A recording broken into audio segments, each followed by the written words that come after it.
अस्सलामुअलैकुम दोस्तों, मैं हूं डॉक्टर मोहम्मद वसीम शान और आज मैं आपके लिए जो टॉपिक लेके आया हूं वो है मैदे के अमराज या मैदे की तकलीफ।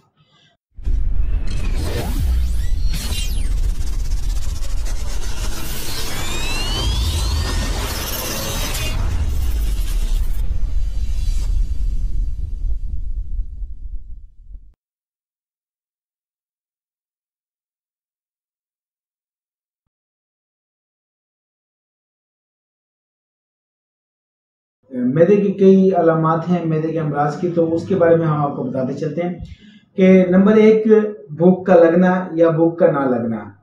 नंबर 2 गैस का बनना, मतली, डकारें, जलनदार डकारें, और डकार के साथ जो खाया हुआ इंसान जो खाता है वो बाहर दोबारा डकार के साथ मुंह में आना, उसका जायका, और मुंह का जायका कड़वा होना, ये भी मैदे की अलामात में शामिल हैं। जबान पर मैली तह का जम जाना, बदबूदार सांस सुबह के वक्त खास तौर पे, उसके अलावा कब्ज, इसहाल, ये भी मैदे की अलामात में शामिल हैं।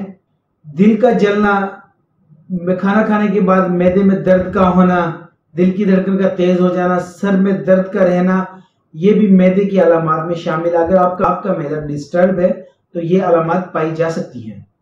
अब हम चलते हैं मैदे की तकलीफ की वजूहात क्या क्या हैं। नंबर 1 ज्यादा खाना। नंबर 2 दो खानों के दरमियान का जो वफ़्क़ा है वो कम होना। फर्ज़ी तौर पे अगर हम सुबह नाश्ता करते हैं 10 बजे और फिर 11:30 या 12 बजे हम दोपहर का खाना खा लेते हैं तो दो खानों के दरमियान में वफ़्क़ा कम हो जाता है, तो ये भी मैदे की खराब होने की वजूहात में शामिल हो सकती है। मैदे की तकलीफ की वजूहात में ये वजूहात शामिल हो सकती हैं। ज्यादा ऑयली खानों का इस्तेमाल, ज्यादा तुर्श खानों का इस्तेमाल, जिसमें आप कह सकते हो कि दही बड़े हो गए और समोसे पकौड़े हो गए, ये तुर्श ग़िज़ाओं में शामिल हो जाता है। और ज्यादा ऑयली में क्या चीज़ें, जो तले हुए कौरमे और इस तरह की जो चीज़ें हैं ना, जिस तरह कढ़ाई गोश्त और तो कौरमे वगैरह, ये तली हुई चीज़ों में शामिल होती हैं। इसके साथ नाक़िस क्वालिटी की ग़िज़ाओं का इस्तेमाल और जल्दी खाना और चुबा कर ना खाना, सही तरीके से चुबाना नहीं, तो ये भी इसकी वजूहात की वजह से भी मैदे में तकलीफ पैदा हो सकती है। गर्म सर्द ग़िज़ाओं का और मशरूबात का इकट्ठा इस्तेमाल करना, यानी कि पहले आपने चाय पी और चाय पीने के 2-3 मिनट बाद फिर आपने कोई नींबू पानी पी लिया, तो ये भी मैदे की तकलीफ को बढ़ाती हैं। शराब नोशी करना या तंबाकू नोशी का ज़्यादा इस्तेमाल, चाय कॉफ़ी का ज़्यादा इस्तेमाल भी मैदे की तकलीफ में इजाफा करती हैं। अच्छा, उसके अलावा कई लोग कब्ज़ की मेडिसिन इस्तेमाल करती हैं कब्ज़ ख़त्म होने के लिए, तो वो मेडिसिन जो इस्तेमाल की जाती हैं वो भी मैदे की तकलीफ में इजाफा करती हैं। इसके अलावा वर्जिश का ना करना और डेली वर्जिश का ना करना भी मैदे की तकलीफ में इजाफा करती हैं। और दिमागी मेहनत का ज़्यादा करना, रात को देर से सोना और तिजारती और घरेलू मामलात में परेशानी भी मैदे की तकलीफ में इजाफा करती हैं या मैदे की तकलीफ का सबब बनती हैं। अब हम चलते हैं कि मैदे की तकलीफ में कौन कौन सी मेडिसिन का इस्तेमाल किया जा सकता है। तो सबसे पहले जिसकी जो मेडिसिन का मैं जिक्र करना चाहता हूँ वो है नेक्सवामिका। कि नेक्सवामिका का मरीज दिमागी मेहनत तो करता है लेकिन वर्जिश नहीं कर सकता, यानी कि बैठ के काम करने वाले अफराद, ऐसे अफराद जिनका वर्क ही बैठ के काम करने वाला, तो जैसे दुकानदार हो गए, जैसे डॉक्टर हजरात हो गए, जैसे कि ड्राइवर हजरात हो गए, जैसे कि ऑफिस वर्क वाले हो गए, तो ये लोग, इनका काम चलना फिरना बहुत कम होता है, ये ऑफिस वर्क होता है, ये बैठ के बहुत ज्यादा काम करते हैं, तो इन लोगों के लिए बड़ी एक नेमत है नेक्सवामिका। अच्छा, नेक्सवामिका का मरीज एक तो चिड़चिड़ा होगा, याद रखेंगे नेक्सवामिका का मरीज एक तो चिड़चिड़ा होगा, दूसरा ये कि मुर्गी ग़िज़ाएं खाने वाला बहुत ज्यादा होगा, ज्यादातर होटलिंग करता है, शराब नोशी करता है, या बहुत ज्यादा चाय का इस्तेमाल करता है, सिगरेट का बहुत ज्यादा इस्तेमाल करता है नेक्सवामिका के जो मरीज होते हैं। उसके अलावा इसके जो चिड़चिड़ेपन की मेन वजूहात होती है वो सुबह के टाइम जो हाजत है वो ठीक तरीके से नहीं होती, यानी कि पखाना कुछ पेट में मौजूद रहता है और कुछ निकल आता है, या उसको बार बार ऐसे लगता है कि अभी दोबारा वॉशरूम जाना पड़ेगा, लेकिन ठीक तरीके से वो हाजत, वॉशरूम वाली हाजत वो ठीक तरीके से नहीं कर सकता। तो नेक्सवामिका के मरीजों के जो मैंने चंद पॉइंट्स बताए थे वो चंद पॉइंट्स आप लोगों ने याद रखने हैं। अगली हमारी जो मेडिसिन है वो है कार्बोवेज। कार्बोवेज की मैं आपको एक बात बताता चलूं कि इसकी जो गैस है, मैदे में जो गैस बनती है वो बड़ी बदबूदार बनती है। यहाँ के मक्खन से जब गैस खारिज होती है तो बहुत ज्यादा बदबूदार होती है।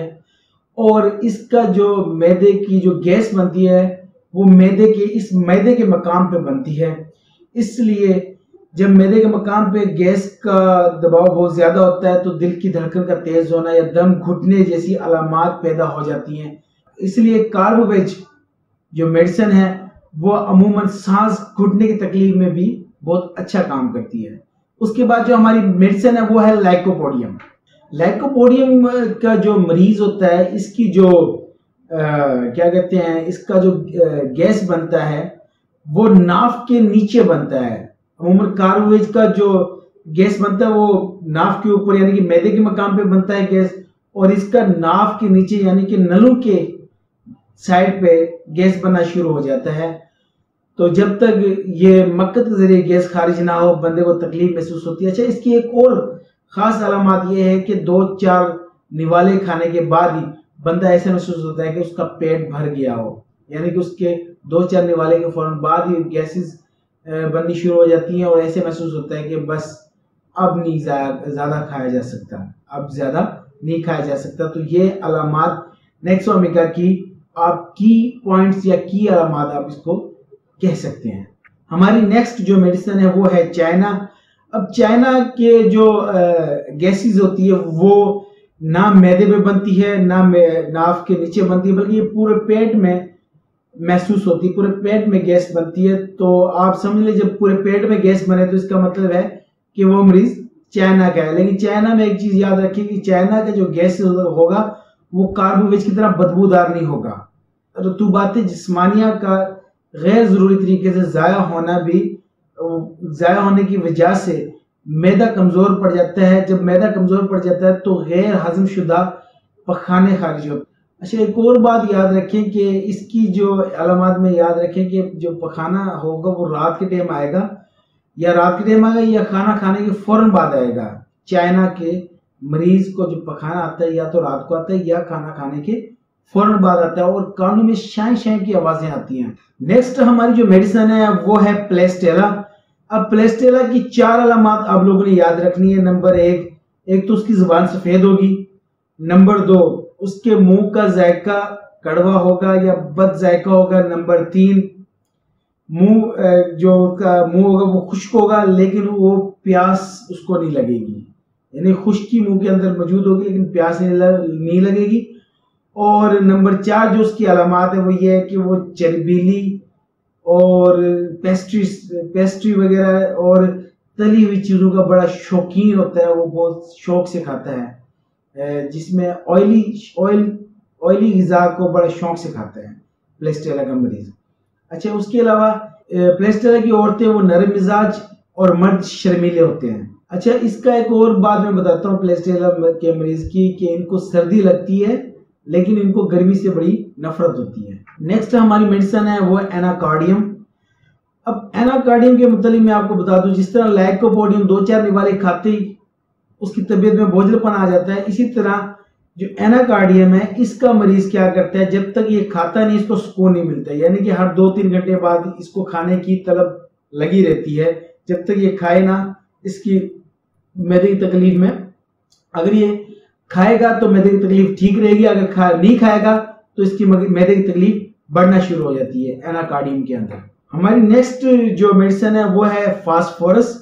तो फास्फोरस की एक छोटी की अलामत वो ये है कि ठंडे पानी पीने की ख्वाहिश और ठंडी ग़िज़ा खाने की ख्वाहिश फास्फोरस में बहुत अहम पाई जाती है। और लेकिन जैसे ठंडा पानी मैदे में जाके गर्म होता है तो वो होकर उल्टी होकर बाहर आ जाता है। लेकिन जब भी जलन लगती है, जलन को कम करने के लिए फास्फोरस का मरीज ठंडा पानी लाजमी पीता है। तो दोस्तों नेक्स्ट मेडिसिन जो हमारी है वो अर्जेंटम नाइट्रिकम। अर्जेंटम नाइट्रिकम का जो मरीज होता है वो बुलंदो बाला डकारे लेता है, ऐसी डकारे लेता है कि लोग साइड में बैठने वालों को भी उसकी डकारें सुनाई देती हैं। इसके अलावा अर्जेंटम नाइट्रिकम का जो मरीज होता है वो मीठा बड़ा शौक से खाता है, तो मीठे खाने के बाद उसकी तकलीफ में इजाफा हो जाता है जब मीठा खाने से तकलीफ में इजाफा हो जाए तो समझ लो उसकी मेडिसिन अर्जेंटम नाइट्रिकम बनेगी। नेक्स्ट हमारी मेडिसिन है वो है एंटीमोनियम क्लोराइड।